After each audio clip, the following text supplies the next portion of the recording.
수강생 여러분 안녕하세요. 이번 시간은 상여의 조선화에 대해 살펴보겠습니다. 혹시 상여를 보신 적이 있으신가요? 아마 직접 본 분은 거의 없을 것 같습니다.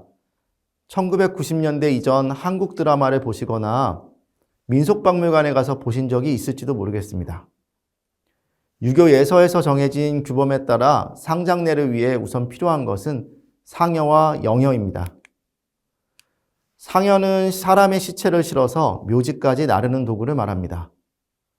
혼백을 운반하는 영여와 시신을 묘소까지 운반할 때 사용하는 상여를 통칭하여 상여라고 말하기도 합니다. 지난 시간에 유교식 의례가 한국적 사생관, 즉 주군관에 의해서 수용되었다는 말씀을 드렸습니다. 이러한 한국적 수용은 상여의 형태에서도 잘 드러납니다. 우선 상여의 구조에 대해 살펴보겠습니다. 중국에서는 상여를 대여 혹은 올량, 영거라고도 합니다. 대여는 말 그대로 큰 수레를 말하고 올량은 편안히 누워 쉬는 수레를 말합니다.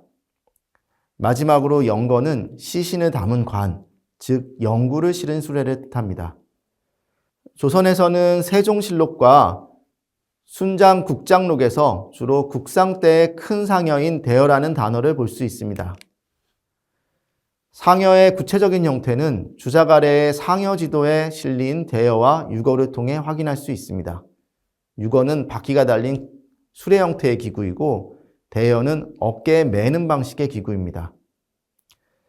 대여, 소여의 여는 기본적으로 긴 나무인 장강과 이를 가로로 연결하는 횡강을 엮거나 짠 위에 난강과 지대목, 소주 등을 연결한 뒤 그 위에 상장, 즉 관과 둘러싸는 장식 구조물을 올린 구조입니다. 다만 대여는 소방상이라고는 특수한 설비가 들어간 상여인데 소방상은 운구하는 동안에 시신이 계속해서 평평하게 누워있을 수 있도록 해주는 수평을 유지해주는 장치라고 할 수 있습니다. 하지만 소방상을 수평인 채로 상여를 옮기기 위해서는 직접 상여를 들어서 옮기는 상여꾼들의 기술이 필요했습니다. 그렇기에 소방상이 들어가지 않은 상여인 소여가 민간에서 일반적으로 수용되었습니다. 그래서 1700년 전후를 살았던 조선 후기 유학자인 이재가 쓴 사례편람의 상례에 대여와 함께 상여라는 단어가 나오는데 이때 상여는 대여보다는 간단한 소여를 의미했던 것으로 보입니다. 20세기 대부분의 마을에서 사용했던 상여는 조선 중기 이후 기존의 대여에서 소방상을 없앤 소여 형태입니다. 여러분이 한국의 지역을 여행하다 보관된 상여를 보게 된다면 바로 소여를 보게 될 것입니다. 그런데 상여의 아랫부분은 전국적으로 동일한 반면 윗부분인 상장의 형태와 장식은 지역별로, 사례별로 각기 상이합니다.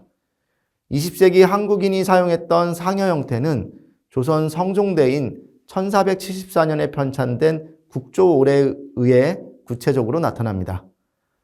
고대 중국에서는 관직의 고하에 따라 상여 장식물이 달랐습니다. 예를 들어 중국 당나라 시기에 발간된 통전을 보면 3품 이상은 용을 사용할 수 있고 6개의 장식용 줄을 들이울 수 있었으며 7품 이상은 구름을 장식할 수 있었고 4개의 장식용 줄을 사용할 수 있었습니다.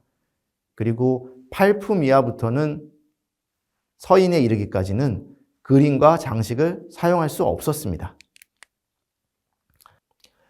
이처럼 중국에서 관직에 따라 장식물과 상여 형태에 세밀하게 제한하였던 것에 반해 국조올해의에서는 국장용과 대부사 서인용의 두 가지로만 구분되었습니다. 국장용은 왕실상여를 말하는데 이는 대여와 견여로 나뉩니다.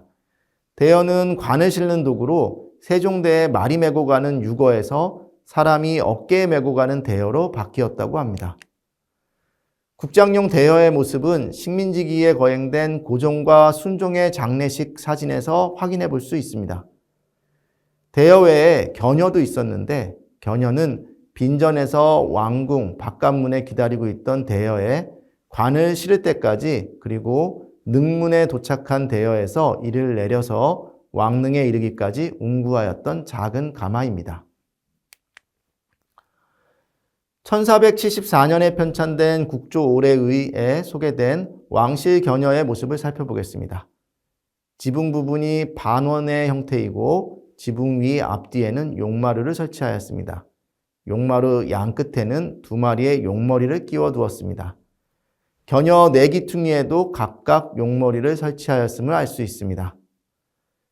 국조 올해의에 따라 대부, 사, 서인용 상여가 만들어졌다면 상여가 그리 화려하지 않았을 것으로 추측됩니다.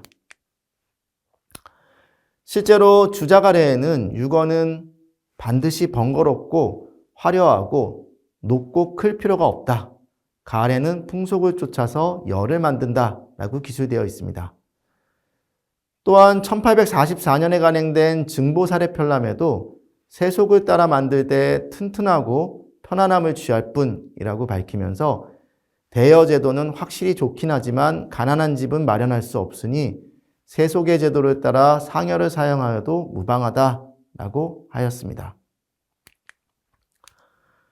그러나 조선 후기에 들어서 상여는 각종 예서의 기준을 넘어 상여 크기가 커져 다층 구조로 바뀌어 갔습니다.